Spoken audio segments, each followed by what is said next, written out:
Hey everybody, this is Cyrene with AIE, and this is our first mini episode of our new video podcast, Fireside Chat, in which every week we're going to bring in some new guests, members of the AIE community, and we're just going to have some fun in games and get to know each other and have a bit of a good time. So helping me out with this first test run video is Vel and Diddi. We're hanging out in WoW. If you look at the live stream, we're just kind of chilling in Dalaran. And I guess we're just going to kind of chill out tonight and see if we can get this thing all figured out, because I'm a little scared. Just letting you know. Welcome. Howdy. Welcome. Thank you.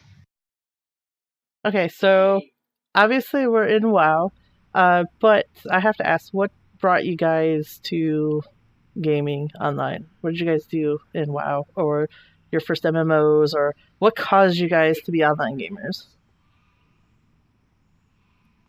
I think my first MMO was Dark Ages of Camelot. Some guys at work were playing it and asked me if I wanted to play, and I said sure, and I've been online gaming ever since.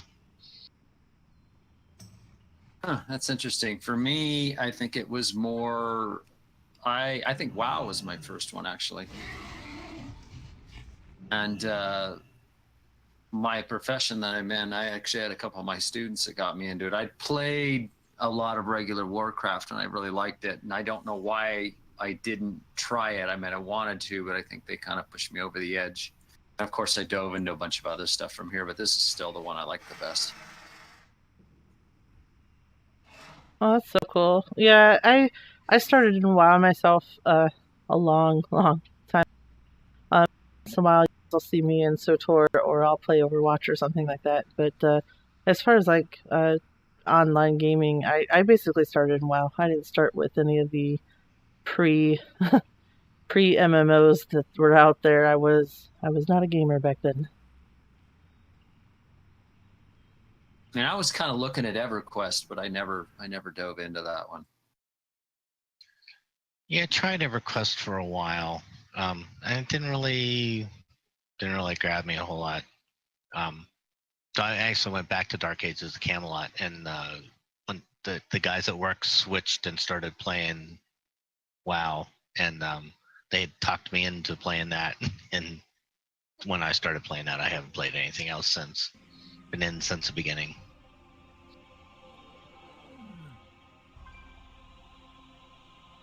I'm in a couple other ones too, but I mean, I dabble in the Star Trek one, and I dabble in Star Wars a little bit here and there, but mostly all my time is in here. Okay, so I'm going to ask you, I have some sample interview questions. Hopefully this will be a little more smoother as I get used to this. But, so I have to ask, what is your favorite class or race, or like your favorite character that you've ever made? I think it might be the one I'm on, but I mean, definitely Hunter's my favorite, but even though I don't have him, my favorite race actually is a Forsaken. Don't know why I haven't changed, Vel over to that, but I think with the new thing coming, I'm really tempted to change him over to a Nightborn, because it just makes a little more sense, I think. I'm leveling a Nightborn Hunter now. I like the Hunter. The Hunter's probably my second favorite. I love playing the Warlock. The Warlock is so much fun. It just, I think I play the Hunter easier. I do better at it, so I use that to raid with. But I love the story and the lore behind the Warlock. I think I got to agree with you there. I just started playing mine kind of heavily here towards the end of this expansion, and I'm actually really starting to like that class a lot as well. I like DKs too, so. And even saying that the Hunter's my favorite, I don't really want to say this, but I actually have a a female Draenei Death Knight that I actually really, really like for some reason. So I don't know, maybe she's a little bit of my favorite in a weird way. Like the name that I came up with her, and I don't know, there's just something interesting. I just wish sometimes I wish the Draenei was on the Horde side. I'm definitely a ranged kind of character player. I do not particularly care for melee at all, and so any of the range classes I enjoy. But there's just something about the Warlock that's a lot of fun. I'm kind of with you there. I think every one of my tunes that can be a tank or healer is a tank or healer. I don't really do a lot of DPS. Dabble in a lot of that kind of stuff. I think I agree with you, Diddy. I'm more of a ranged, but I like the way the DK plays as far as a melee. So I don't know. It's got some stuff in it that makes it a little more interesting for me.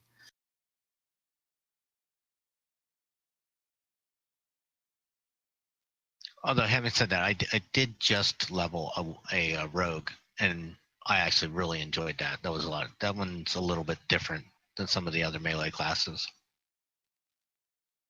And I have a 60-ish level shaman that I'm really enjoying too, but I just don't play him enough. But I do like it, and I'm playing enhancement with him, and I do kind of like the style with that.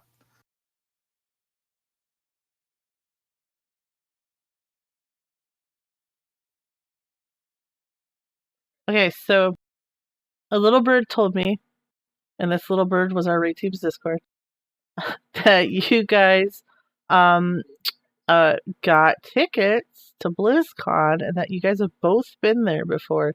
I have never actually been there. I really want to go. So can you kind of tell us a little bit of like what it's like to actually be there for people that maybe have never gone? BlizzCon is a lot of fun. It's just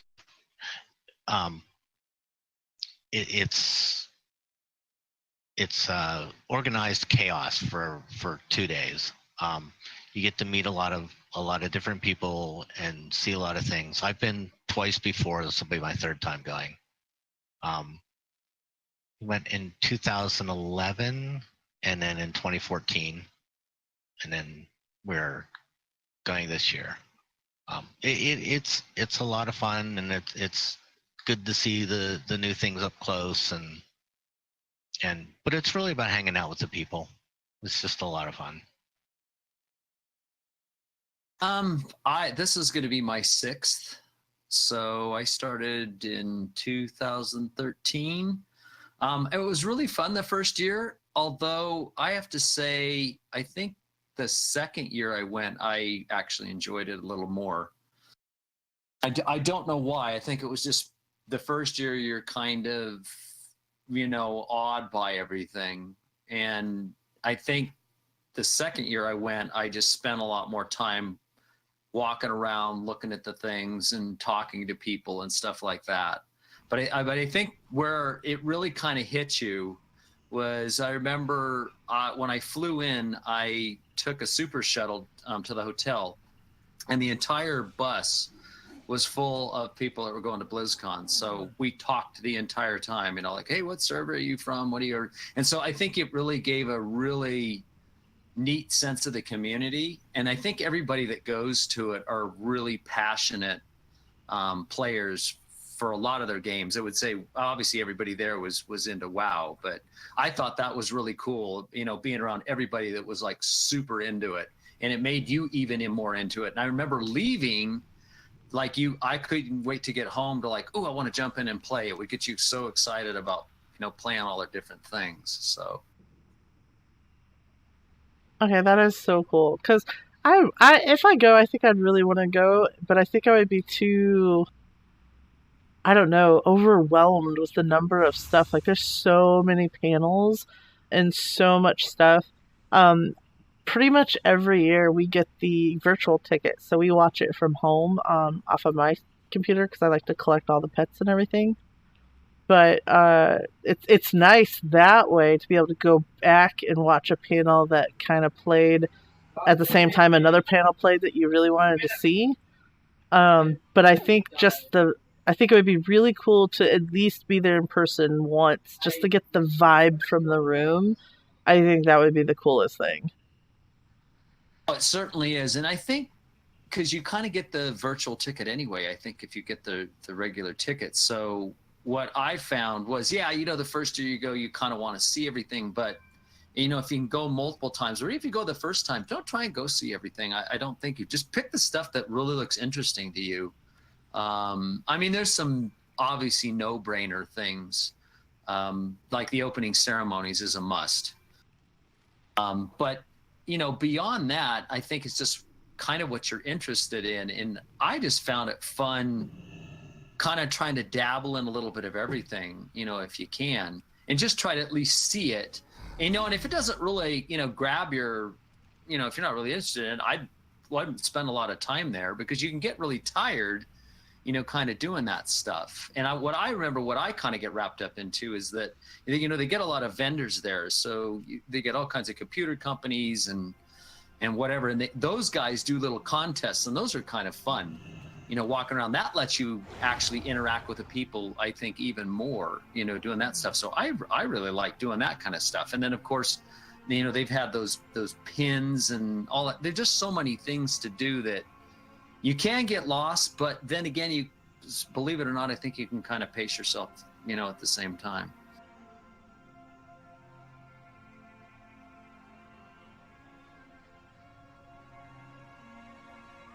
That's some good advice. That's good advice for anybody that may be going this time for the first time around. Yeah, I mean, like I said, you got to kind of pick and choose, because you can really wear yourself out, and there's, you only got a couple of days really to see everything. So, you got to kind of narrow it down a little bit. I mean, you do want to see everything, but it's a good idea to take some breaks too. Go outside, walk around, talk to people. Go back in. I mean, you don't really have to, unless you're really passionate about everything. My advice is, if there's a couple of games, or if you're into all of them, that makes it more challenging. But like, if you're only into a couple of them, then just focus on that stuff. But, it's worth walking around on the floor. And I mean, even if you're not into that, I'll tell you, one of the things that I found was really interesting, and I've watched it the last couple of years, is the cosplay contest is actually amazing. That's one of my favorite parts. That and the ending concert is usually pretty good, depending on who's playing. But I've seen some of them that have been just really awesome, and it's a lot of fun too. But the cosplay, oh my gosh, some of those costumes, I mean, wow. Yep, and and that's actually, I think, what's worth going outside, especially on the first day, and walking around, because you'll see a lot of those people walking around.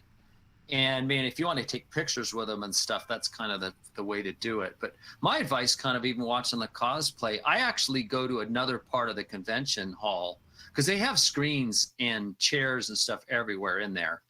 And I watch it there instead of off on the main stage, because I just feel like, I think it all depends who you are. I don't mind the crowds, but I just felt that you can see everything a lot better watching it on the screen, and you get a little, better sense of it, because you don't know what kind of seats you're going to get, because that main convention, where they do the main stage, if you don't get there early enough, you really have to plan for that. You're probably going to be sitting way in the back, and you can still see stuff, but I think it's better if you're going to do that and you get there late, go somewhere else and you can watch anything anywhere in there. Most of those guys are walking around during the convention too, and those costumes are much more impressive in person than you can ever imagine watching it on the feed. I've found that we like going to the panels as opposed to the main events. I can come home and watch the main events, or we can sit down with the computer with the virtual ticket and watch the main stuff later. But some of the panels and stuff, you really don't get a feel for unless you're there. Like the artist panels and the developer panels and those kinds of things. I've been really lucky with the musical guests. The two musical guests when I've been there were Metallica and Foo Fighters. So I've been nice. pretty lucky with those. I'm hoping it's a good one this year. I mean, if you're not even into that, you know what I do is I've watched a lot of that stuff. I don't think I've ever went into them, watched any of them the 6 years I've been there. I go and hit a bunch of game stuff and everything, feeling that, oh, this is going to be the time when the lines go down. But believe it or not, it really does. It's just about as crowded. But I just felt less, if you're really not into the music, that's a great time to go hit some things that you maybe might not be as crowded. Okay, so I have to ask, for people out there that have maybe never been to BlizzCon and say this is their first year going, give me, let's start with Diddy. Give me like your top like 3 or 5 things like this is absolutely essential to bring or see or do that weekend while you're there. You mean BlizzCon wise, or or even outside of BlizzCon, like the Guild Hall or anything like that. But like, what do you need to take with you to the convention center? What is the one thing you really need to check out while you're there, or that sort of thing, so that kind of give people an idea of that sort of type of things. Take a backpack, because you will be carrying a lot of stuff around all the time. You will want to have snacks and drinks and all that kind of stuff. So first for advice is take a backpack. My personal favorite is the games. You get to try whatever the new game is coming out. Like I got to play Overwatch before it was released. Got to play trying to remember what the other one was, Diablo 3 before it was released. So that would be my second one is whatever the game is that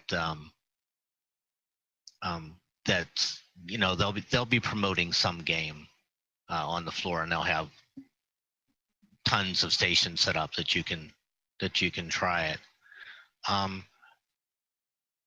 Obviously I like the musical guests, so I would say that's a good draw. But and I would say lastly, make sure you interact with people.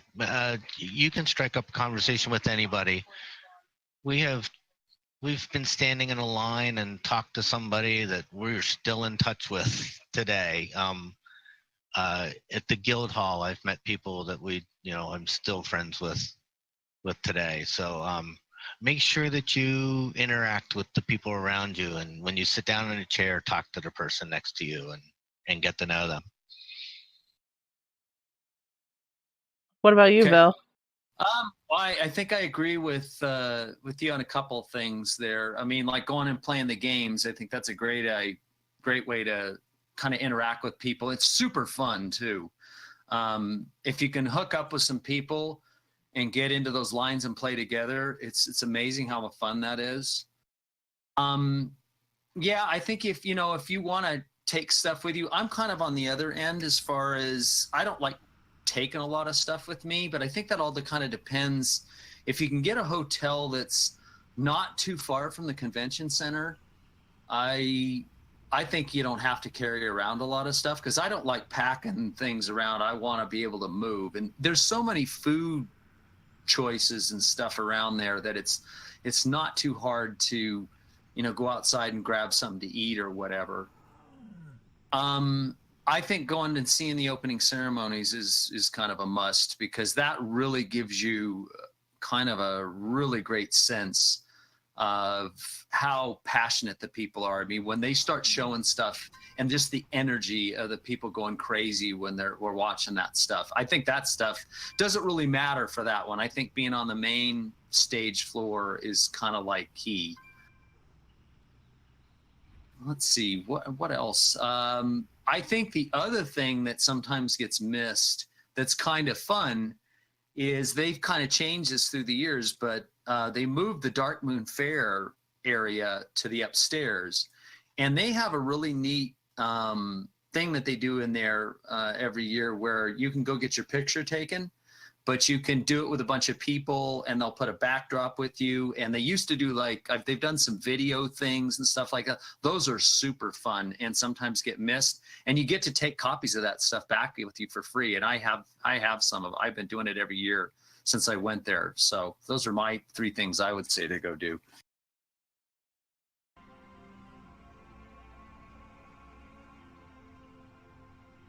I think with Diddy too, yeah, talk to people, because that's part of the whole fun part of it is just the community. You'll get kind of a really good sense of it, but you won't if you don't, interact with people. You can strike up conversation with anybody too. Most of the people that I've run into are so friendly. Yeah. I think in general it's a good group of people to be around, because gamers mostly, I mean, they know the stereotypes, they know how to associate with other gamers, and I think they feel more comfortable, and I think you can get a lot more conversation out of it just talking to strangers and being like, hey, how's it going and stuff. But this is all really good advice, and this is really awesome that you guys are on here to talk about it and help anybody out. Is there anything else you guys want to talk about, or Actually, even in game or anything? I could add some more stuff from BlizzCon. That I don't know, Diddy, if you've had the same experience, but we were mentioning going and playing the games, which is kind of a big thing to do. But what's really cool, all the Blizzard employees, work those games, and that is a great opportunity to talk to some of them. And I found some of them are just immensely friendly. They're really passionate. I mean, if you want to take it a step further, a lot of times what they do too is while they're doing those games, if you want to stand in line for it, generally it's never that bad, but you can get into a line and have a bunch of developers sign like a poster, and they got some really cool posters from all the different games. I've gotten the point the last couple of years, I went around and gotten all of them and had them sign. And then you get to talk to, some of the developers and stuff. And I thought that was really kind of fun and interesting, and wasn't a huge time sink, but got a lot out of that. Anybody that I've ever run into from Blizzard has been unbelievably nice and friendly, and will talk to you about anything. They've all been super, super nice. Yeah, and I'm, as far as that goes, I totally agree, because I'll give you a story. I think it was just 2 years ago. StarCraft's obviously not getting, their area has been dwindling, as the years since I've been going to it. Understandably, it's just not, I mean, they obviously do stuff with their, the competitions and everything, but they've kind of been downsizing the computer areas where you could play. And I think it was 2 years I went in there, and I was like, I just want to go in here and sit and play it because I like the game and I don't play it enough. And one of the Blizzard employees says, well, do you have anybody else with you? And I go, no, I'm by myself. And he goes, you know what? I'll play with you. So I got to sit down and play with this guy, and he's like, oh, well, I made this and I made that. It was a blast. Okay, that's a pretty awesome story. That is so cool. And then I basically told him too, I just said, I think you guys do a great job, and I think you listen. And I said, don't listen to the people that are, trying to say negative things to you, because I think you guys are doing a great job. And he actually really appreciated that.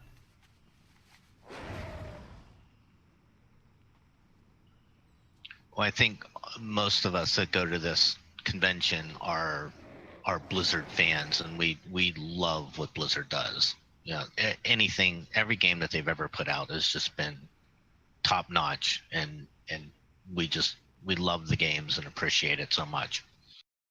Yep, and like I said, walk around on the floor, because they get some pictures of those statues that they have. They're amazing. And they had a new one last year that I wanted to take home. I want to take any of it home. Oh, all of it. The honest one was so awesome. I was like, I would love to have just put that right in my living room.